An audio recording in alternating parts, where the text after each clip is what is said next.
The focus for today's session is to introduce you to TimberScan 100 and the value of automating your accounts payable process. TimberScan is a leader in the AP automation space for Sage users, and it's utilized by more than 2,000 companies and about 35,000 end users every day. As Tim mentioned, Core Associates, we are the creators of the TimberScan software, and we were joined by the Avid Exchange family of companies earlier this year. So, we're very proud to be able to say now that you can take your AP automation needs a step further by automating the payment process as well.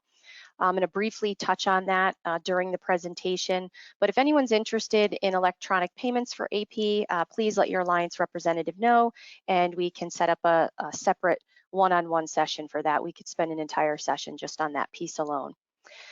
All right, I'm going to jump right in. We have lots to cover. I do have a few slides to review, and then we'll head into the software so you can see the benefits of the system here firsthand. I want to start by talking about, why companies are automating accounts payable, and hopefully these are some of the same reasons and the value points why you chose to attend this session here today. So going from left to right here, if we look at visibility and control, one of the key benefits of TimberScan is having full visibility to where your invoices are in the approval process. Accounting can see, who has what invoices, how long they've had them, what the total dollars are. And that transparency provides for more timely insight into job costs, and it's also going to help you to identify bottlenecks in your process. Efficiency, you'll see faster invoice processing times because your workflow process is automated and it's streamlined. So there's less room for human error, and you're not having to spend valuable time, tracking and chasing people in paper. For time and labor, eliminate the manual and paper-based tasks. So no more chasing your approvers down, no more filing and copying invoices and spending time looking for lost invoices. Automating AP is going to save time, and that's going to allow your staff to focus on more strategic objectives and also be able to grow without having to add headcount. From the cost standpoint, on the payment side, if you process payments through the AvidPay network, you're not only going to gain, visibility and control and see the efficiencies and the time savings that we just spoke about, you'll also be able to obtain rebates by paying your vendors electronically. So that's a nice added bonus as well. Now, if we break this down into dollars, what does that look like? So according to some research done by Aberdeen, companies are going to see an average savings of about 60% on AP processing costs. So if we look at the first row here, cost to process a paper invoice from receipt through the approval and entry into the accounting system is just under $15. By automating the process, it brings that cost down to about $7.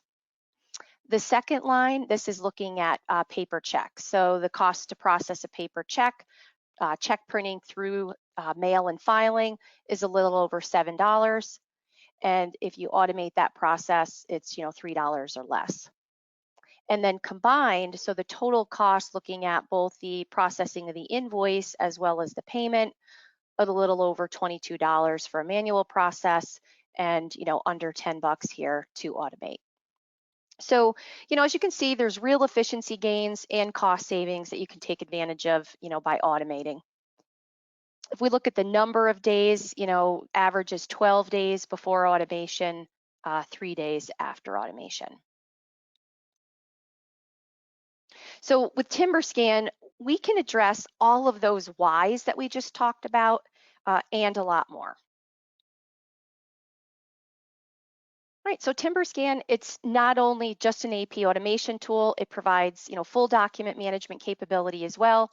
So it can really be used as your centralized electronic filing cabinet. So you can manage all of your content for your business, whatever you want to track and manage. Could be project management documents, contracts, change orders, maybe personnel, HR type documents. You can also set up customized workflow for any document. And the routing rules, they're very flexible. They're based on your business process. So you control how you want the system to work. And then TimberScan is going to execute those workflows automatically for you. Since everything is captured electronically, you don't have any duplicate data entry. And if you take advantage of the OCR, the optical character recognition technology, you'll also be able to significantly reduce the amount of time you're spending on data entry and cut down on data entry errors. Right, so we use the Google Vision toolset and what we call smart extraction technology. And that's what's used to perform the text and the character recognition. So what that means is that OCR is going to identify data on those invoices without having to have a template on file. And that also means that, if you decide to set up a template, it makes that process very fast and easy because the smart extraction's already building the foundation of the template for you. All right, and we'll take a closer look at that when we head into the software here in a moment. And then from an interface standpoint, we put a lot of emphasis on the user experience. So with TimberScan's user-friendly and intuitive interface, and you combine that with its powerful inquiry and reporting tools, it makes it very quick and easy to get at the documents that you need access to. All right, last slide here before we head into the software. This is just a schematic of the AP routing and approval workflow process. I'm gonna walk through the steps here at a high level just to help illustrate and kind of paint the picture of how you could use TimberScan within your company. So I'm gonna start over here on the left, and we'll start from the time you receive an invoice. Now, there's a few ways to get invoices into TimberScan.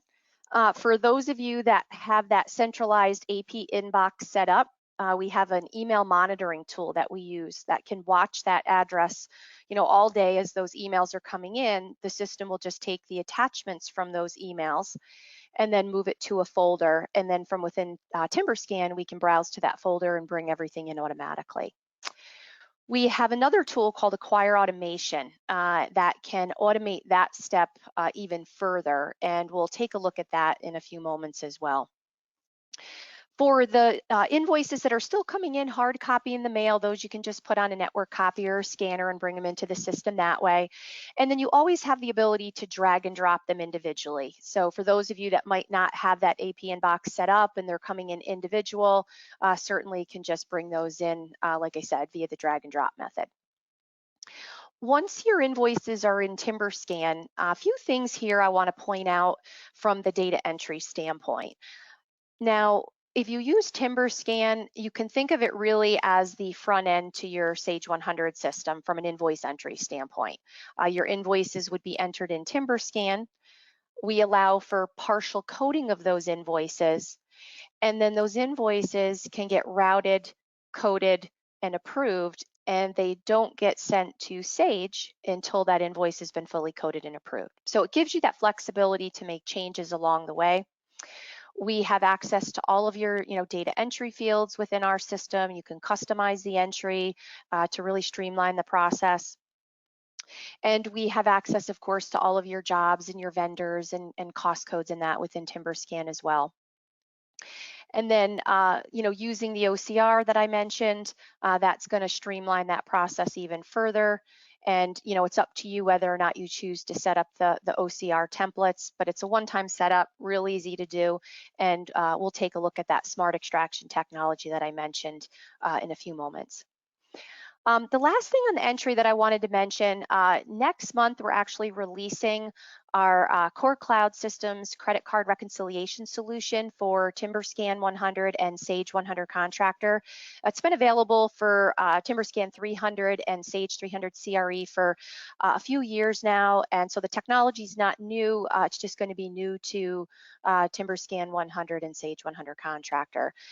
So for those of you that have company credit cards that you're managing, you'll be able to have a mobile application that will allow your users to take pictures of the receipts and actually code the transactions on an e-form. So if those purchases are coded to a job or to a GL account as an example, and then we have a reconciliation process that will marry the receipts submitted by the cardholders to the statement items. Right, so this will be an add-on to the system, but like I said, that will be coming next month for any of you that might be interested in that solution as well. Now, once you've done your data entry, or as much as you're going to do before routing for approval, the system will send the invoices out, and we're going to let the approvers know. We send them an email notification so they know that they have invoices that need their attention. You can also set up reminder notifications as well. So after the initial or notification is sent, you might want to send a reminder, on a certain day of the week, or if it's been in somebody's queue for more than, a certain number of days. So lots of options available there. And then because TimberScan, it's a browser-based application, you can approve your invoices, anywhere you have an internet connection in a browser. So those users don't have to be in the office, and the application is responsive. So it will optimize and resize based on the device that user is using. Now, once you get through your routing and approval, you can have this fourth step, we call it final review, where a number of companies will have it go back to somebody in accounting just to have a final check on things before the invoices are sent over to Sage. And you can also attach supporting documents to that invoice.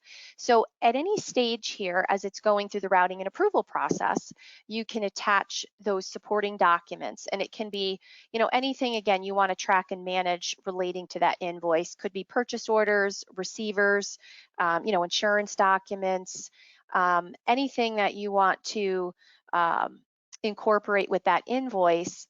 And essentially you're building a packet that is then available within TimberScan, but it also gets sent to Sage. So that's available in both locations. And that's a live connection. There's no importing or exporting. We're using the Sage API, the application programmer interface, for the integration. So like I said, it's automatic, no importing or exporting that you need to do.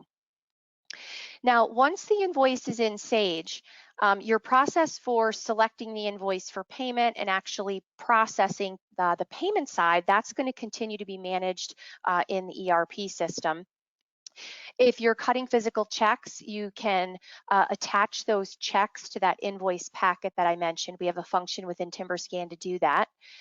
If you decide, or if you're interested in making electronic payments, we have, over 700,000 companies in the Avid payment network currently, and that's growing every day.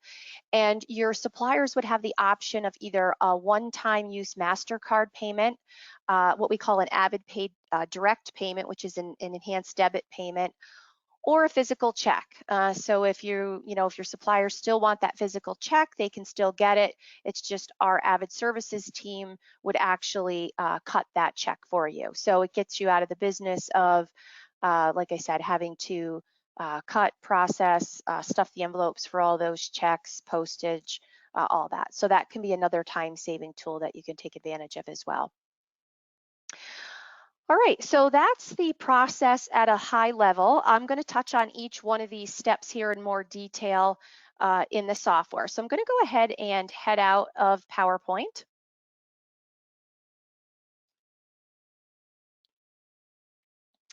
All right, and this here is the TimberScan application.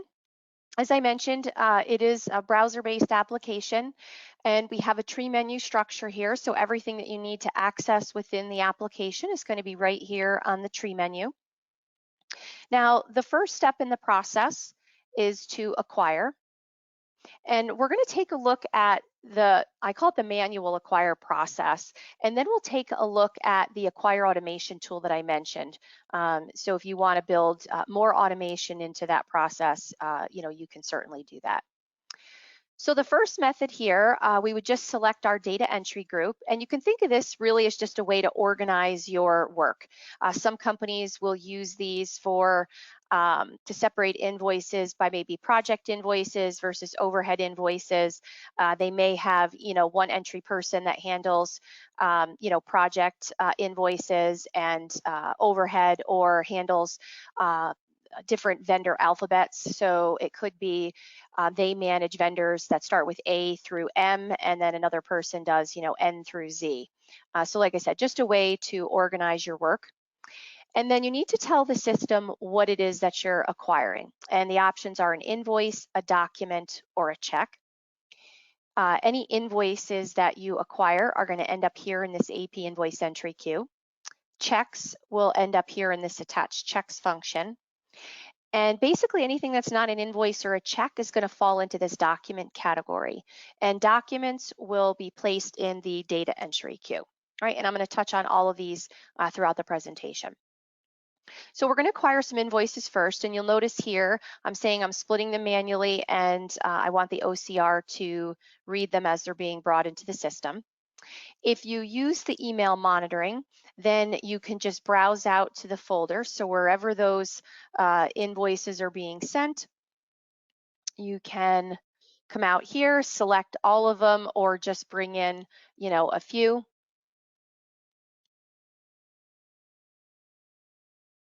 And so this here is the acquire screen. Now I can make these larger or smaller. On the left here, these are just the thumbnails of the pages that I brought into the system. So the first couple here were single page PDF documents. So, these came in as a single invoice. The last one that I acquired here was 2 pages. So because I said I wanted to split them manually, it came in as one invoice with 2 pages. But when I click on each page, I have an invoice, $393, and the second one is actually a separate invoice here. So to make this a separate invoice, you just simply, right click here, say split, and now I have, 4 invoices for processing. Up here on the top, I have a number of annotation options available. I can put ellipses on here. I can highlight. I can put sticky notes with text, rubber stamps. Right, so very flexible. But once I've done my splitting, I've made any annotations that I want. When I hit this acquire button, the system's going to take this entire batch of invoices and move it to the data entry group that we had assigned in the previous step. Okay, now to add another layer of automation in, we're going to take a look at the auto acquire setup. This works in conjunction with the email monitoring. And what this does here, you would note your receiver email address. So this would be your AP inbox address, and this would be your sender email. And you can use wildcards in here as well, so that you don't have to list them all individually, and you can just list exceptions individually. But the idea with this is that as the emails are coming in, we're going to take those attachments, the invoices, move them to this data entry group. All right, so this would be a listing of all of your data entry groups. And so you're going to select, when I get an invoice from John Smith Excavation, I want it to go to this data entry group. If you just have one data entry group, then like I said, then go to all. If you have multiple, then you're going to need to build some rules in. And then it also will split the pages. So here, this would be for vendors that send one invoice per file. So we know when we get an email that has 3 PDF attachments in it, each one of those is a separate invoice. You can designate a certain number of pages, or we can look for text. So for those vendors that send multiple invoices in one file, we can look for identifiers to split. So in this case here, we're saying page 1 of. So we know when we see that page 1, that's the start of our next invoice, and we're going to split it. And then you always have the ability to put invoices in the manual queue. So for vendors that maybe aren't consistent on how they're sending those in, you may opt to have some go in the manual queue, but automate some others. And then the last thing it does, it sends it for OCR. So as it's placing it into this data entry group, splitting those pages for you, the OCR is going to read it, and it's either going to populate from a template that you have on file, or the smart extraction is going to pick up what it can if there is no template on file for that vendor. All right, so this here, like I said, designed to be a time-saving tool, just gives you the ability to streamline the process a bit further if you choose to do so.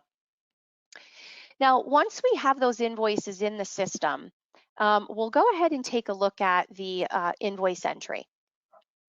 Now, you'll see them here in this card view. You can make them larger, smaller. You can do some filtering if you're looking for a particular invoice. You can say select all and execute if you want to go into the batch, or you can just pick and choose certain invoices. So the first invoice here, this one is for Ellis Lumber. I do not have an OCR template on file here. It's just one page.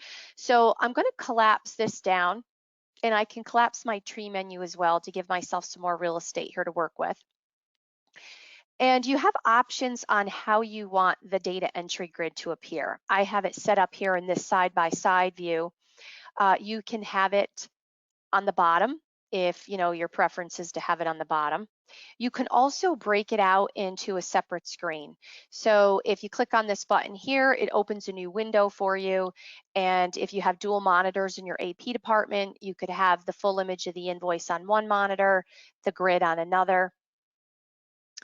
And you can also change the column headings. All right, and so, for those of you that might have a large or oversized monitor, you might want it, here in the side-by-side view.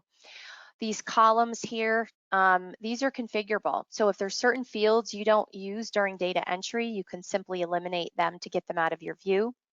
And then you can also drag and drop and reorder the columns. All right, so like I said, lots of options to really streamline the process for you. Now, for this particular invoice, as I mentioned, I don't have a template on file, but the smart extraction here found the purchase order number on the invoice. And so you can see across the top here, this is all my header level information that came in.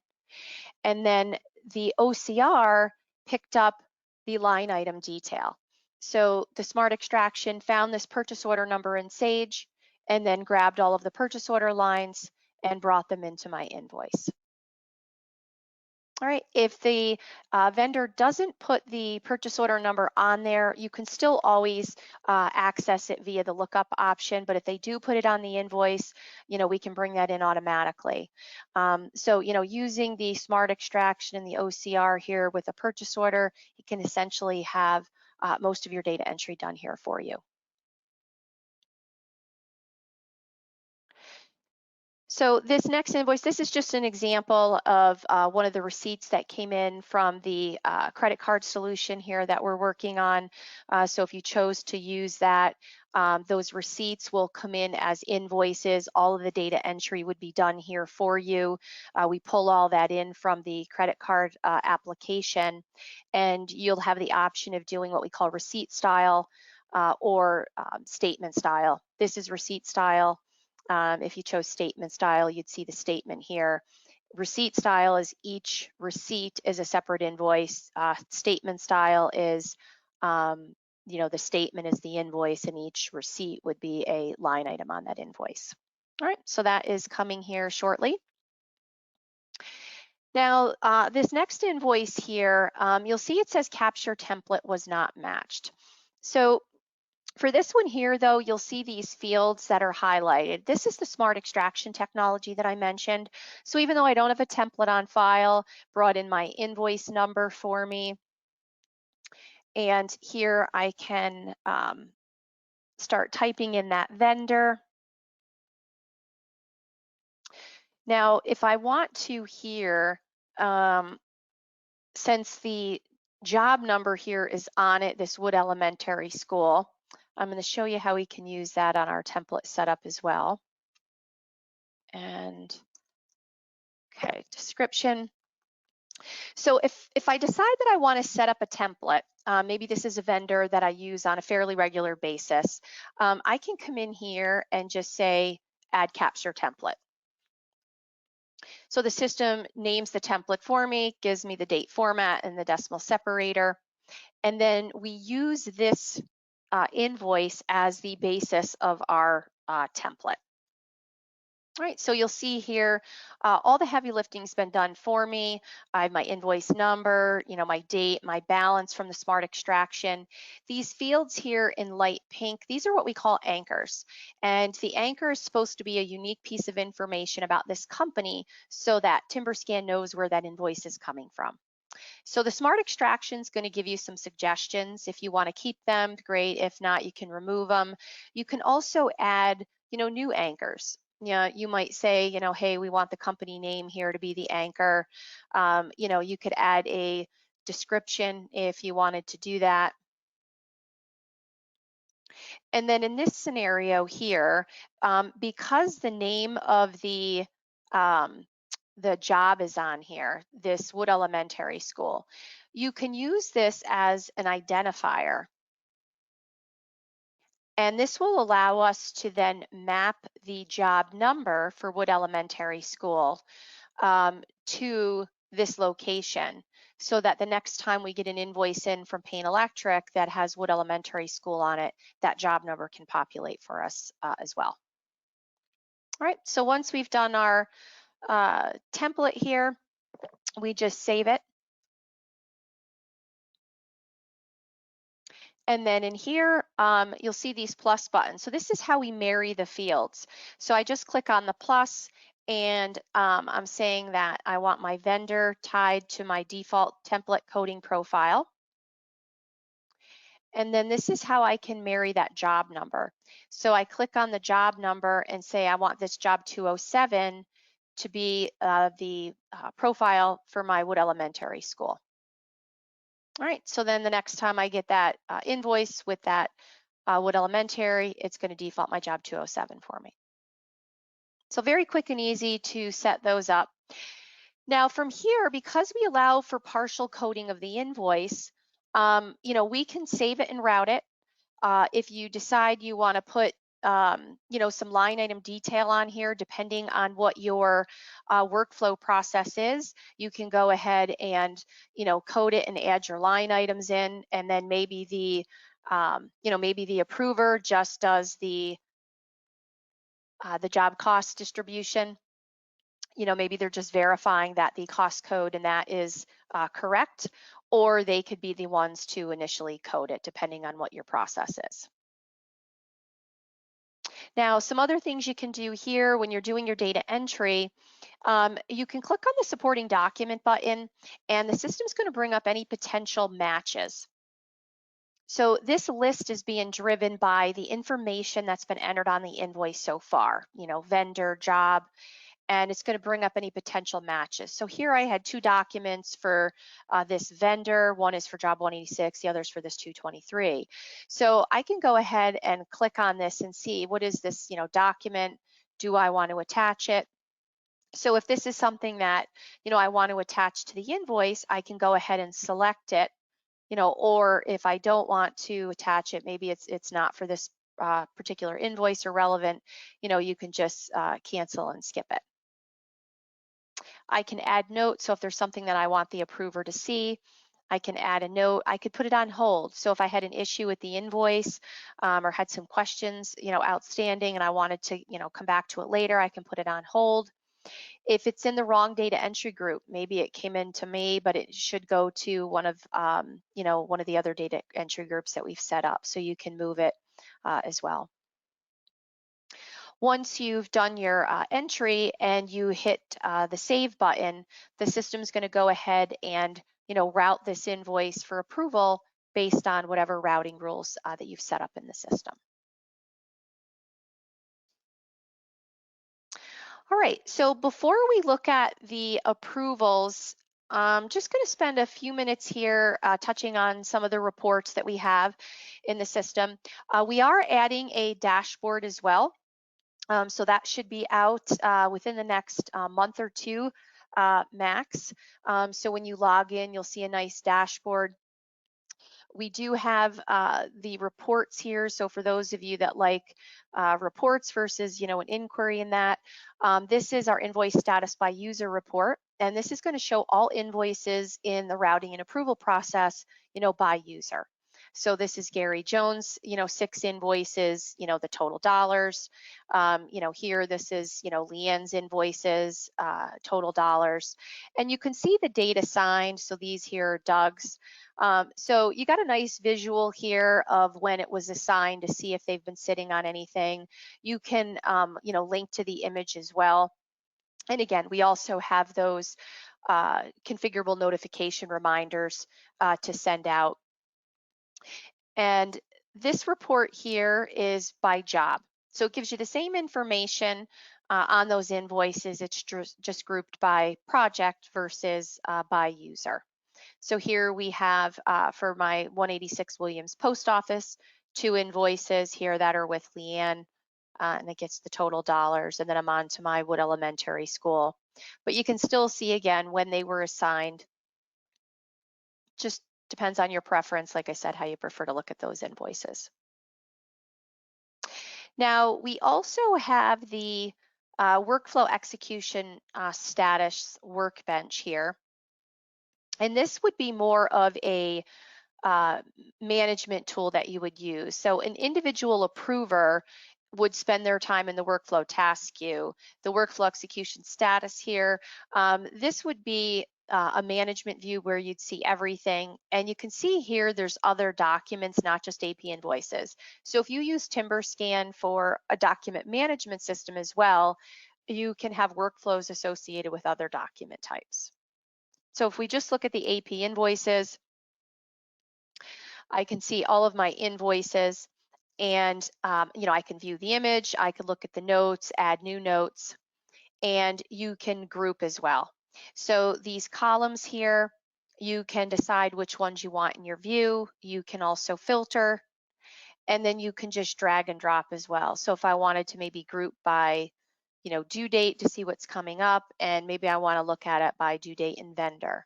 So I can build these dynamically here. And then if I expand this, I can see what workflow is associated with the document, what user it's with. And then if you have security, you have the execute on behalf of option here. So if this invoice was coming due and maybe Doug is out sick for the day, if you have security access, you could go ahead and approve on his behalf. All right, so that's the workflow execution status. Now, as an individual approver, I'm going to log out here, and I'm going to log in here as one of my approvers. Now, I have a role set up in the system for approvers. So you'll notice here my menu has changed quite a bit, and that's because of that approver role. They only have access to the workflow task queue, the on hold queue, and the search option. All right, so I can go into my workflow task queue, and I have the ability to, filter. So if, I might have other documents that are not AP invoices routed to me, you can filter on any of these fields. So if you want to just look by job or due date, I can do keyword searches, and I can select all, or I can just select an invoice. All right, and then as an approver, you can always add supporting documents as well. You have the ability to see all the notes on the invoice. So from the time it's acquired into the system up until the time it's routed to you for approval, you'd have all that visibility and correspondence at your fingertips. You can also look at it in the grid view. So we give you some options. Like I said, this is responsive, but if you're on a tablet or a smartphone especially, you may not want to look in the grid view. We have the form view, which is what we just saw here. And this formats very nicely on a tablet or a smartphone. So then your approvers can come in and they can, if their job is to code it, they can, put the coding in, and they can just, or maybe they just update the cost code information. If there's an issue with the invoice, they can reject it. So if they reject, you do have to say, who am I rejecting it back to, and what is the reason for the rejection? You can email from here as well. The system will attach the current file. So if you wanted to mail the invoice to somebody to look at, you can do that as well. And then this would also be tracked. So it would show up in the audit trail that there was an email initiated relating to this particular invoice. Okay, the approver can also put it on hold. So like I said, if they wanted to come back to it later, they can do that as well. If all is good, they can approve it. Now, if they are the last person in the approval chain, that's going to be the trigger to send that invoice over to Sage. If they're not, then it's going to route it to the next person in the workflow chain. All right, so I'm going to log back in here as my primary user. Now on the Sage side, when the invoice gets sent to Sage, you'll be able to see it via the paperclip option here. All right, so we integrate with the AP table, so you'd even see it, if you're in the job cost detail down at the, the invoice level, you can see it there. And when we send it over, we send the invoice. If there was any supporting documents attached to that invoice, those will be sent as well. And then once the invoice is paid, if you decide to attach the payment record, when you go back and add that, it will update the image file, and you'll have the check image in there as well. All right, so you have access to that packet that we talked about in TimberScan, but also in Sage, which is nice. Now, the way we got that check image there, going back to the beginning, we talked about the different types of documents that we can track. So check here is one of them. And if you're printing physical checks, you can either, if you can create a PDF file of those checks, then you can just bring that in, or you can take the actual hard copy checks and put them on the scanner and bring them back into TimberScan that way. And then you can bring them into the system. It's going to ask you for a batch name. And when you come into the attach checks function, we have them grouped here by batch. So you would select the batch that you're working with, the bank account, and you would put your starting check number in. So this is just one check, but if you had a batch of 10 checks here as an example, you're going to put the starting check number in, and then when you attach it, TimberScan is going to ripple through all 10 of those checks and attach the image to any of the invoices that were paid. So if one check paid 5 invoices, we're going to attach that check image to all 5 of those invoices for you. Right, so we ripple through that and do that automatically for you. Now, to give you a little bit of under the hood setup here, I'll say, just want to spend a few minutes looking at, the document types. So when you set up TimberScan, you decide which document categories and document types that you want to track and manage in the system. So under my accounts payable category, these are the documents that I want to track and manage. And then for each one of these, you define all of this information here. So you'll notice this checkbox that says can be a supporting document. When we're building that supporting document list that we looked at during invoice entry, we're looking at this flag here, and we're looking at these fields. So I told the system when I bring a W-9 into TimberScan, these are the fields that I want to index. So you can have, as many of these as you want, right? So these are coming from Sage, and then you have to have at least one is required, but you choose, do you want them optional or required? And this is what becomes your search criteria for that document down the road. All right, so you do have to give it some thought on how you're going to want to retrieve, certain documents. You decide what file in Sage you want it attached to. So here I said, I wanted it attached to the vendor file, but you could select, multiple locations if it makes sense to do so. Security, so you decide which users have access to which types of documents in the system. And then you can assign workflows to any document type, as well as routing rules. All right, so that's how we kind of build the framework. And when we bring documents into the system, I mentioned they end up here in this data entry queue. So it's very similar to the invoice entry. You can select a document or, multiple documents. And you have the same options here if you want the entry grid on the bottom or side by side. And so in this case here, I have a lien waiver. So you'd select, what it is that you're indexing. And then based on the document type, these are the fields that I said I wanted to index for this document type. All right, so here's my W-9, and you'll see for that, I have different fields to index. And these are lookups into, Sage. So you're selecting from, valid information.